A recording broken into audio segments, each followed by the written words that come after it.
ఏంటమ్మా ఆలోచిస్తున్నారు? ఇంట్లో నేను తప్ప ఇంకెవరు లేరు కాబట్టి నేనే ముత్తైదుగా వచ్చి ఆరతిస్తున్నాను. రండమ్మా, రండి రండి. నువ్వు వెళ్ళు, మధుకి థ్యాంక్స్ చెప్పు. కలిసి కాపాడాయా కారా? కుడి కాలు పెట్టి లోపల రండి. రండి రండి. ఎక్కడ చూసినా పంపితేలా పాప మంచి రక్తం చూసి ఎన్ని రోజులు అయిందో. 3 రోజులు ఈ బాధ, తర్వాత మీరే అలవాటు పడిపోతారు.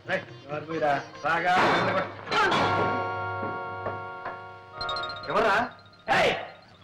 చెప్తాను. ఇప్పుడే కదా పంపించారు, మళ్ళీ వచ్చేసావా? ఒక చోటు ఉండవా?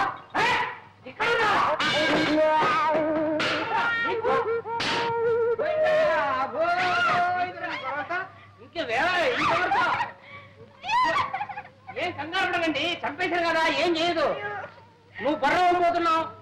ఒకవేళ పెద్ద అక్కడ చూస్తే చిన్నబాబుకి పెళ్లి అయిపోయింది, మీ కోడలు అందంగా ఉంది, చిన్నబాబు కాపురం బ్రహ్మాండంగా చేస్తున్నారు అని ఒక ముక్క పడే తీసుకెళ్ళి భయపడే.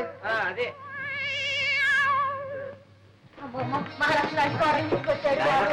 మీ నాన్నగారు పోయారు, ఈ ఇంట్లో దిక్కుని పెట్టి దిక్కుంటదేమో అని భయపడ్డాం.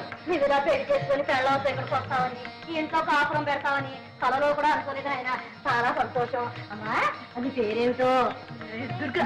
బాగుందమ్మా, చాలా బాగుంది. చూడమ్మా, కొత్త కాపురం, కొత్త ఊరు అనేం భయపడకమ్మా. అవునమ్మా, మేమందరం ఉన్నాం, అంతా కావలసిన వాళ్ళమే. బంగారు బొమ్మలా ఉంది. ఆ మొఖం చూడవే, లక్ష్మి కళ ఉట్టి పడుతుంది. అబ్బాయి కాసులు ఎంత బాగున్నాయో. ఏమేమి చెప్పు చూడండి. చూడమ్మా, నీకు ఎప్పుడు ఏం కావాలన్నా, పొద్దు కాకపోయినా ఒక్క చేట వేసామంటే కాదు తల్లి, అందరం వచ్చి పెడతామమ్మా. అయిపోయింది. ఎన్ని సామాన్లు సర్దుకోవాలి, ఇల్లు సర్దుకోవాలి. ఎందుకలా అరుస్తావు? చెవుకోసం మేకలాగా రండి వెళ్దాం. సామాను సర్దుకుంటాడు, సర్దుకొని నిన్ను చూడటానికి వచ్చావు. అంటే అమ్మాయిని తీసుకొచ్చారు, చూడడానికి వచ్చాము. వెంటనే పెడదాం. చూడమ్మా, మర్చిపోకే, నీకు ఎప్పుడు ఏం కావాలన్నా ఒక క్యాటరీ తల్లి, నేను వచ్చి పడతానమ్మా. వెంటనే రండి వెళ్దాం. అదిగో నిన్ను చూడడానికి రాలేదులే, మోహం చూడు ఎట్టా ఉందో. ఒకసారి అర్థం చూసుకో, తెలుసు నేను చూడడానికి వచ్చాను. వెంటనే రండి వెళ్దాం. చూడడానికి మీరు ఎవరైనా రాక్కర్లేదు, చూడాలంటే నేనే వచ్చి మేము ఒక చూసుకోవాలి. అత్తయ్య మొహం చూసుకోవచ్చు ఒకసారి.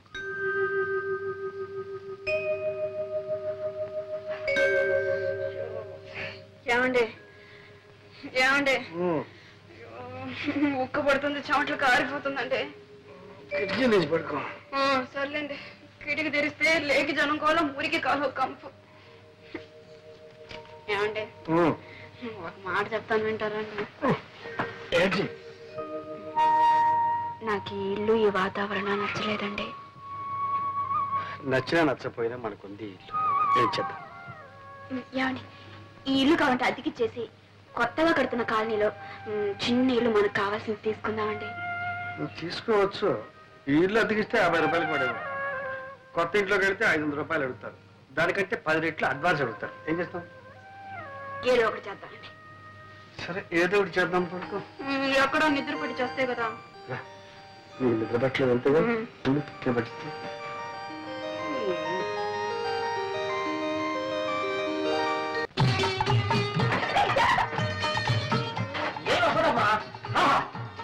ఇక్కడనే ఉండాలి. చెరువు కూర్చొని క్రియేటెడ్ ఉంటుంది. అక్కడ చిన్నబాబు వచ్చి రాయడానికి టేబుల్, కుర్చీ, సోఫా అన్ని రెడీ. ముఖ్యమైన ఐటమ్ బెడ్రూమ్ బ్రహ్మాండంగా ఏర్పాటు చేస్తాం.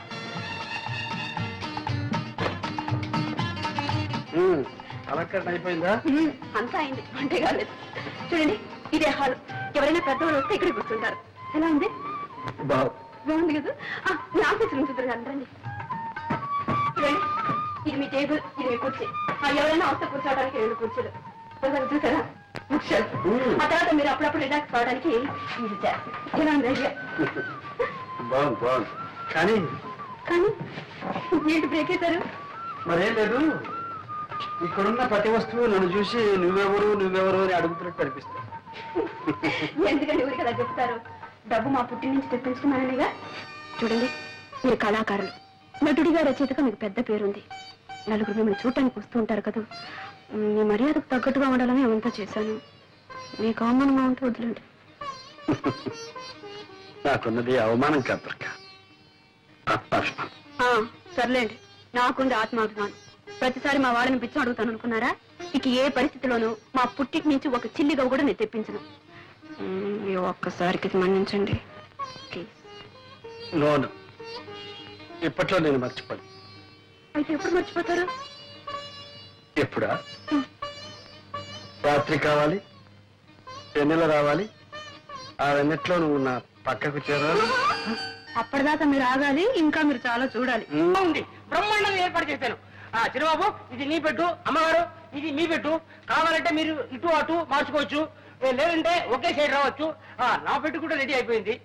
నీ పెట్టా? ఇదిగో. అవును, నాకేమైనా వినోదం ఉందా? ఒక కాలక్షేపం ఉందా? ఒక డ్రామా లేదు, ఒక సినిమా లేదు, కనీసం ఇదేనా? క్షమించండి క్షమించండి. ఎప్పుడు పెద్దయిన దగ్గర పడుకుని అదే అలవాట్లో ఇలా జరిగిపోయింది. ఉండేవరా, ఎప్పటికైనా నాకు పనికొస్తుందేమో. ఊరుకోండి, మీరు పట్టుకెళ్ళు.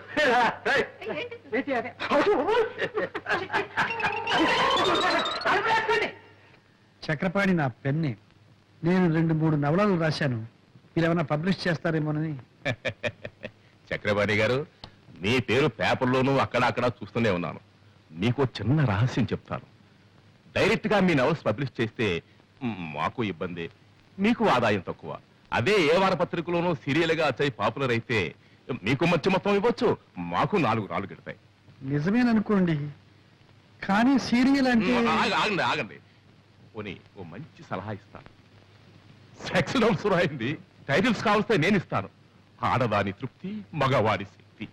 అబ్బా ఏం వ్రతి అందులోనే ఉంది. ఇంకా ఇంకా ఎన్నో ఉన్నాయండి. చిచ్చి, ఆ చెత్త రాయడం నా వల్ల కాదు. భలేవారండి మీరు. ఈ రోజులో సెక్స్ కున్న విలువ దేనికి లేదండి. మీ రైటర్స్ కి మార్కెట్ స్టడీ తక్కువ. అసలు పుస్తకాల్లాగా ఎందుకు, ఏ అడ్వర్టైజ్మెంట్ అన్నా చూడండి, ఆఖరికి మగవాడు గెడ్డం గీసుకునే బ్లేడ్ కూడా సెక్సీగా ఉండవు అందమైన అమ్మాయి ఫోటో వేసేస్తున్నారు. ఇది వ్యాపారం అండి, వ్యాపారం. అలాంటి ఆదాయాలు వ్యాపారాలు నాకు వద్దులేండి, నేను వస్తాను.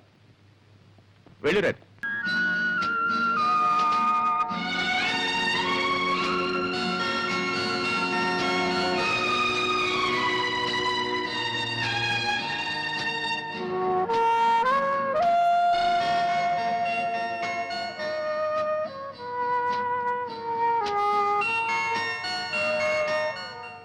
చక్రపాణి గారు, మీ అభిమానుల దగ్గర నుండి అబ్బబ్బబ్బా రోజు కొన్ని వేల ఉత్తరాలు వస్తున్నాయి. చక్రపాణి గారి అడ్రస్ ఏమిటి? ఈ చక్రపాణి గారు ఆడ మగ? ఏం చదివారు? వయసు ఎంత? పెళ్ళయిందా? పిల్లల? చక్రపాణి అన్నది కలం పేరా లేక అసలు పేరా?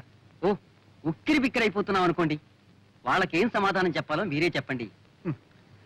సారీ అండి, నేను అప్పుడే బయటపడదలుచుకోలేదు. అభిమానులకు మాత్రం కృతజ్ఞతలు తెలియపరచండి. నా అడ్రస్ కావాలంటే కేర్ ఆఫ్ మీ పత్రికనివ్వండి. సరే, అలాగే. ఇదిగో ఈ చెక్కు తీసుకోండి. థ్యాంక్ యూ, వస్తానండి.